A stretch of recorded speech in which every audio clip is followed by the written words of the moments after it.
And we are live with a special Halloween episode of Adam and Jake on the Movies. As always, I'm Jake. And I'm Adam. And we decided many weeks ago, or yesterday, that we needed to do a Halloween special because it's Halloween, and Halloween is so focused on, it's almost like Christmas. There's so many movies. It's probably second only to Christmas. I'd say you're right. Movies. So we decided we were going to do a special episode here Thursday at 3:30 or whenever you happen to be watching this with one of our favorite movies, The Legend of Sleepy Hollow from 1949. So let me give you a quick synopsis or a quick rundown real quick. We both watched the movie. We're going to answer a few questions about it, and then we will we'll talk a little bit about it and see if we recommend it or not. So again, The Legend of Sleepy Hollow from 1949. It was part of a series that was done also with the Wind in the Willows. It's kind of a two-parter. We're just talking about the second part of it. It was directed by either James Alger, Clyde Geronimi, or Jack Kenny. It's based off of a Washington Irving story, and it was written by either Erdman Penner, Winston Hibler, Joe Rinaldi, Ted Sears, Homer Brightman, or Harry Reeves. I'm not 100% sure which ones were involved in this one. Okay. But there you go. Will you give us the synopsis of it? Yeah, I will. Angered that Katrina has grown fond of schoolmaster Ichabod Crane, Brom Bones determines to scare off the interloper by filling his head with spooky tales of the Headless Horseman. Crane is, he doesn't really believe in the legend until one fateful ride home in the darkness of night. I forgot to mention that it stars and pretty much is the only real cast member of the movie is Bing Crosby. So I didn't realize that. Yeah. So initial reaction. I had the first initial reaction yesterday, so I'm gonna let you take the initial reaction. We've both seen this before. Yes. Probably multiple times. Yeah. So initial reaction after your rewatch. After the rewatch, my initial reaction when I first watched it, though, is it scared me as a kid. I do remember the ride home, Ichabod Crane's ride home, with a horse, and the laughter of that horseman. Oh, yeah. It's very creepy. Can you do it for us? I can't do it. Oh. Because the dog's asleep, I think, or I would. Oh. Okay. But yeah, it's. Can you do it at all? No. No. It's this weird, it's like the back of your throat, it's like, yeah, it's weird. And that creeped me out. And rewatching it, I've rewatched it a couple times since then, and I still get that little kid feeling. And I rewatched it last night. Well, technically today about 1 a.m. And I was just laying there watching it on YouTube, and it was fun. It was fun. I had a lot of fun, and I enjoyed rewatching. What about yourself? To me, it was like pure nostalgia watching it. Same thing. We used to watch it every single year with my dad, and he would always do this thing every time we would watch it, and my sister would yell, "Dad, stop it!" because we'd all get freaked out about it.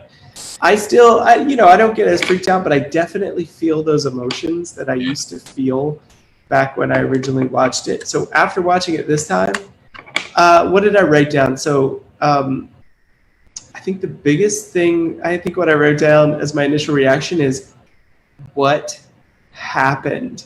This could be one of the greatest mysteries in the history of film and television. Have you ever read the story? A long time ago, like when I was young, probably fourth grade, maybe. Do they say what happens to him? I can't recall. Yeah, I have no idea. I remember the one we watched much better than I do the actual book itself. Like whenever I think of Headless Horseman, I still think of the one we just watched. Yeah. So it's like extreme nostalgia, a little bit of nerve-wracking. I love the suspense of the ending. Oh, But that's so that I felt very satisfied at the end Yeah. of that. Ooh. If you could change one thing about the film, what would you change? I'll take that one first. Okay. I wish that it was a little bit longer, because I love it so much So good. that I'm like, I think it runs about 30 minutes. Yeah. I was like, I could take 15 more minutes. I don't know, 15 more minutes might lose it, but it's such pure gold that I feel like they could come up with a little bit more for 15 minutes. But besides that, I don't really. That was my reaction. I don't have anything to change. I don't have anything that I dislike about it. I'd say leave it, or like you said, make it a little longer, but at least leave it, which is something that you never hear me say. I think it was perfectly cast. Oh yeah, Bing Crosby is the voice. Perfect. Whoever did the laugh, perfect. So good. So yeah, I really tried to think of something that I would change. The only thing I could think of is that I wanted to be in that experience longer. Yeah. I definitely wanted to be in there longer, but it's just how it is. Yeah. I feel I kind of want to extend this out a little longer, but I can't, because it was I wouldn't change anything about it. Okay, so let's talk about the character arc. This is where we can maybe talk for a little bit. What do you think about the main character's arc? Okay, first question to that. Who is the main character of this film? I think Brom Bones is the main character. Really? When did you come up with that assumption? Or that assumption or whatever, but that... It seems like he is the one that's in charge of putting this idea into Ichabod's mind. So he's the one that's kind of directing the way the story will go. Because if Bron never did say anything at that dinner that they're having about the Headless Horseman, none of this would have ever happened, or would it have? We don't know. I don't think it would have happened. I mean, I think him saying it somewhat, maybe I'm reading too much into it, but maybe summoned the Headless Horseman, possibly. And we also know, could it be really him dressed as the Headless Horseman? So if his girlfriend didn't like Ichabod, and he felt threatened, none of this would have happened, I don't think. So wouldn't that make him the antagonist? Good point as well. I'm not saying that he is. I'm just asking. That's hard to say. What's your thoughts on it? Okay, so for the longest time when I was watching this, I was like, obviously Ichabod is the protagonist because he's the main character, and he's the one that decides to go into the woods. Right. But upon rewatching it and thinking about it again, I thought to myself, Ichabod is almost the antagonist of the film. He's almost the bad guy because he's kind of a jerk. Like Brom Bones, they do a really good job of painting him in a negative way. Yeah. But everyone likes him. He's good looking. He's got, like, the only problem with the film with him is that he happens to like the guy that we got to know first. Yeah. So I think to myself, maybe I would say it's probably Ichabod, but he is a flawed hero. And the reason why we only meet Brom afterwards is because Ichabod is you have sympathy for Ichabod, or at least empathy or whatever, first, and then Brom comes in. But I don't really know, which to me is like, are there films like, do we see many films like that anymore? Not only do we not see many films like that, but this is a Disney cartoon from the 40s, and a short one at that. Yeah, like was it made for TV? I think or so. Whatever. I think so. But I really can't, the more and more I think about it, more and more I'm like, I don't know which one is the protagonist and which one's the antagonist. I don't know. Okay, so let me say, all right, so let me then say that, let's say that Ichabod is the protagonist.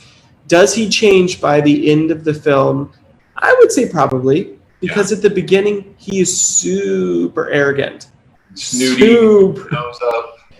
He's just a little bit better than everybody else. Like, if you think about it, he's walking around with his at the very beginning with his nose in the book, and I feel like that's a character that you need to play at some point because you're like tall. You're not lanky like he is, right? But you're very tall, but I would say he does change at the end. We don't really know what he turns into at the end, but he's definitely not as arrogant as he is at the beginning.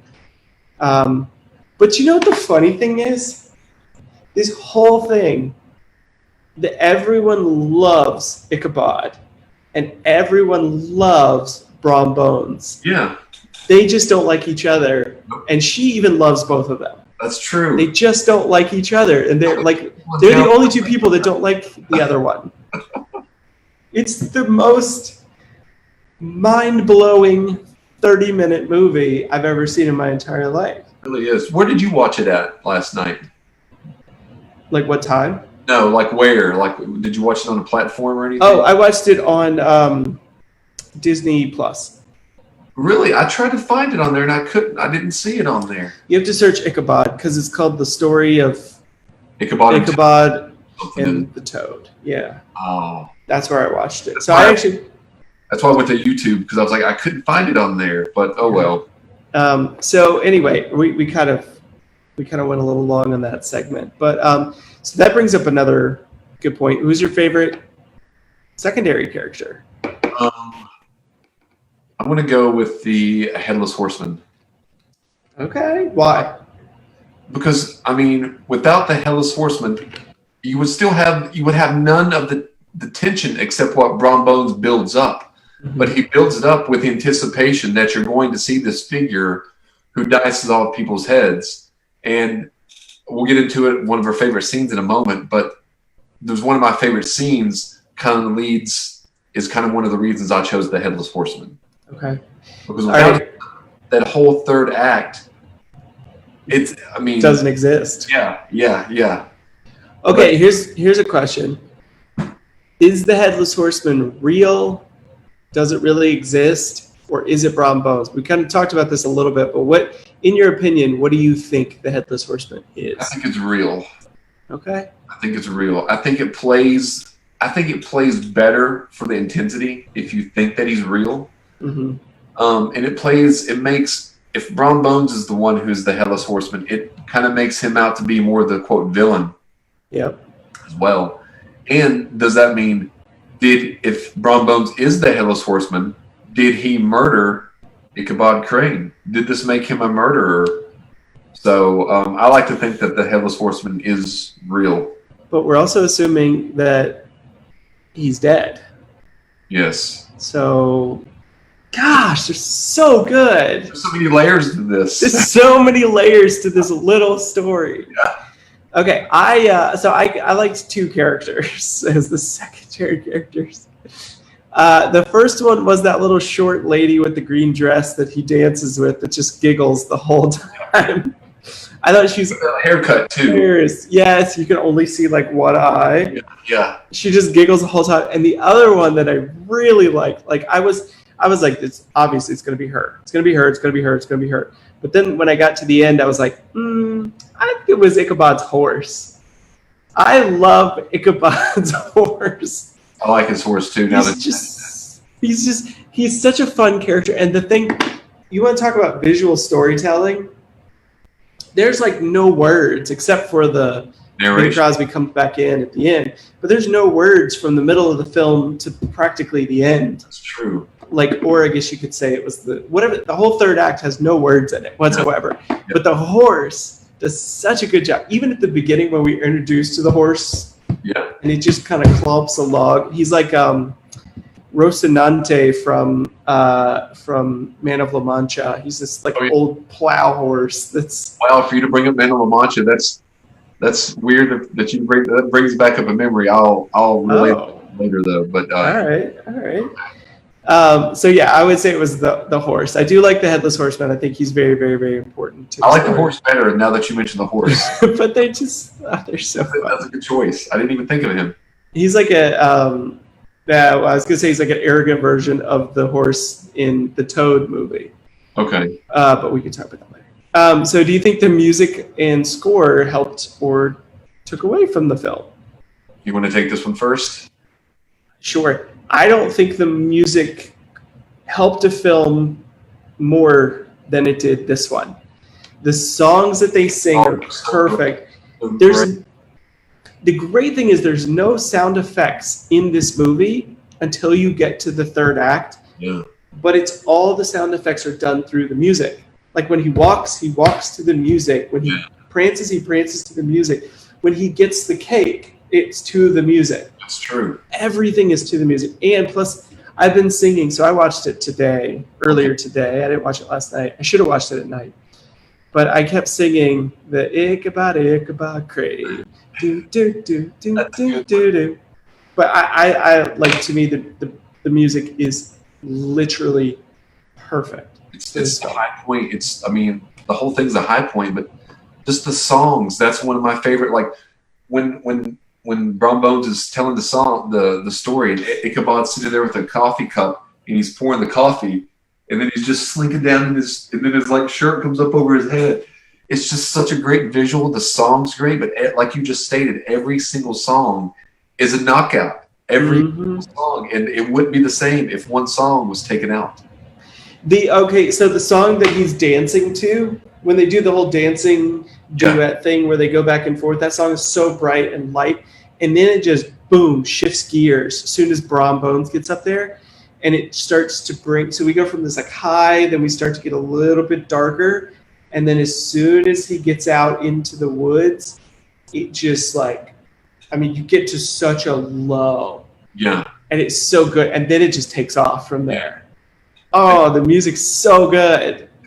I'm really glad that we decided to do this episode, because it brings back how great of a short film this is. I never realized it, but it's so good. All right, so let's talk about your favorite scene. This is something you've been really. Do you want me to go first, or no? You go first on this one. I think my favorite scene would be. There's so many great ones.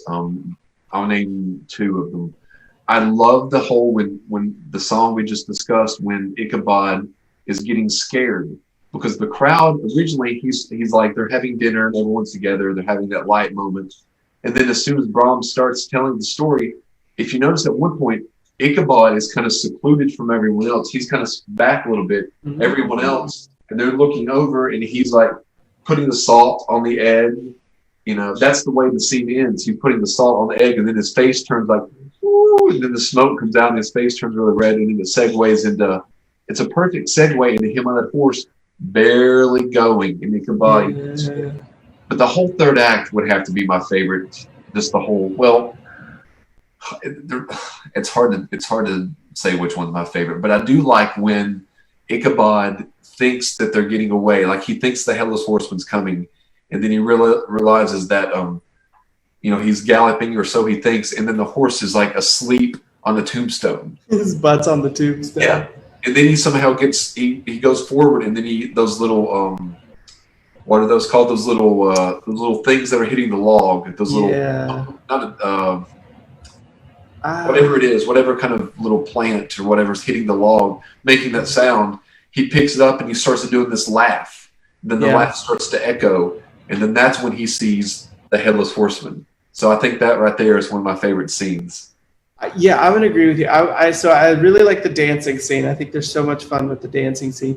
But I love the way that just that moment that you're talking about, where they build up suspense, and then it literally goes, and then they finish it, and it just turns into this ecstatic, like, laughter where he just goes, they both go nuts. Him and the horse both go nuts. And then in the middle of it, which is a payoff from a setup, remember where he's like singing with the women, and the dog comes in and howls as part of his voice. The same thing happens because they're laughing, and then all of a sudden you hear the laugh of the Headless Horseman, and it's such a great payoff from that setup, and I never thought about that until literally 2 seconds ago. I didn't think about it until you just I didn't think about it either. But I was like, but that is just, But that I love the way that they set up the suspense in that scene. They do the ultimate, like, you know, like we see in a scary movie where you build suspense, and then you bring it back down, and then all of a sudden you go boom. Yeah. And they did that in such a classic way that I just love it, because you're like, oh, he's, you know, it's going to be fine, everything's going to be great, and then all of a sudden, boom, we take off. There he is. Yeah. Yeah. It's gorgeous. It's done so well. All right, so what's your? I hate that we're here right now. But what's your final thoughts on it? Quick episode. My final thoughts is if you haven't seen this short film, you can find it anywhere. Go check it out. Go look on YouTube. Jake said it's on Disney Plus. Go there, watch it. How long was it? 30 minutes, maybe? Yeah, around 30 minutes. Yeah. It's well worth your while. There's fun songs. There's great characters. There's suspense. There's comedy. There's action. It's the classic throwback to the animation of the classic Disney. And if you haven't seen this, you're missing out on a great film, cartoon or not. And they do it all, like you said. Half the film doesn't have any dialogue. Does it? And it tells a great story. What about your final thoughts? Okay, so let me ask you something real quick. When you initially saw it, did you see it by yourself or with other people? I think I remember seeing it with other kids. Okay. I watched it by myself today. Okay. In the afternoon. It was rainy outside earlier, but I watched it today in the afternoon by myself, and I liked it, but that feeling of like get in a room with like friends or family, cut off all the lights, and watch it there in the middle of the night. Or like at 9 o'clock at night, whatever. Yeah. That's where you should, if you've never seen it before, or if you've never seen it in that kind of atmosphere, watch it that way with all your friends, where everybody can laugh and talk and, get back and forth. Because I think this is a great collaborative movie. Yeah. With people, which a lot of scary movies you're supposed to watch them with people. Yeah. And it's kind of the fun of it. But this one is just get the whole family together, get the friends together, get your bubble together, cut off the lights, and watch this movie together. Yeah. And you're going to love it. And if you don't love it, then you're never going to love a movie ever in your entire life. And you have no taste. If you don't love this movie, then you just don't love movies. Yeah, and stop watching our show. Yes. But all right, well, unfortunately, that's it for this episode. So there's our Halloween episode of The Headless Horseman. Yeah. Do you have anything planned for Halloween? I don't really. I'm gonna go. I'm gonna go see the nieces and nephews in that little Halloween parade. Right, that you mentioned. And that's gonna be my Halloween. How about you? Well, I ordered my Patrick Bateman clear raincoat yesterday. Good. And I ordered the axe, but I think the axe might be here a little bit late, so I'm going to have to seek out another axe, because I think yesterday I showed you the real axe. Yeah. And to be honest, I don't want to have like an axe to grind with anyone. So especially not that walking into work with that. Yes, that wouldn't be good. But other than that, it should be a good day. I started back at ABC that day. Nice. And hopefully we'll get in, have some fun Halloween plans later on. If not, then I'll be dressed up for nothing, but still have fun. So, hey, Halloween's all about you. It's not about, you don't care what other people think. You just do your thing for Halloween. So, if you like candy, are you going to eat any candy? Oh yeah, okay. Oh yeah. I steal all my nieces and nephews' candy. Same. So we have one of my nieces is allergic to peanuts. So every peanut butter thing that they get, it comes your way. We're going to steal it. And we're also going to put together, we did this last year, we're going to do it again. We put together a little in-house trick-or-treating thing, which will be especially good this year due to limitations. So, all right, well, that's going to unfortunately do it for this episode. I just don't want it to end because I loved it so much, but all good things must come to an end. And as the episode, 30 minutes is, I guess, enough.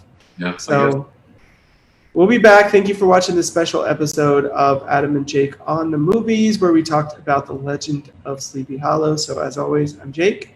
And I'm Adam. And make sure to watch us on Roku TV, which is powered, King Network TV, which is powered by Roku TV. So check that out, kingnetworktv.com as well. And I'm Adam.